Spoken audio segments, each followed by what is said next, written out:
Kryetari i Bashkisë së Bukureshtit, Nikos Ordan, i cili njihet për qëndrimet e tij pro Bashkimit Evropian dhe NATO-s, arriti të fitojë zgjedhjet presidenciale në Rumani përballë rivalit të tij nacionalist të krahut të djathtë, Gjorgj Simion, lideri i partisë së ekstremit të djathtë.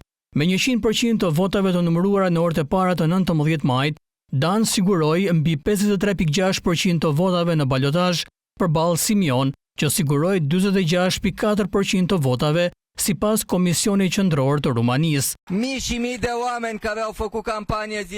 duhet të ndërtojmë Rumaninë së bashku pavarësisht se për kë keni votuar, deklaroi Nikos Ordan përpara mbështetësve pasi fitoria e tij ishte e sigurt.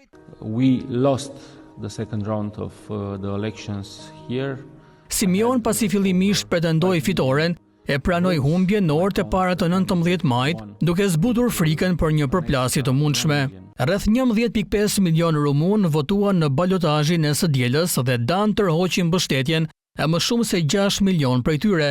Dan ka shprehur mbështetje të palëkundur për NATO-n dhe synon të ruajë mbështetjen e Washingtonit, veçanërisht duke marrë parasysh që Shtetet e Bashkuara kanë një bazë raketore antibalistike dhe rreth 1700 trupa të vendosur në Rumani. Pjesëmarrja në zgjedhje ishte rekord me më shumë se 64%, apo rreth 11.6 milion rumun nga vendi dhe diaspora që dolën për të votuar, mbi 2 milion më shumë se në raundin e parë dhe më shumë se në votimin fillestar të nëntorit kaluar, i cili u anullua mes akuzave për ndërhyrje ruse në fushat.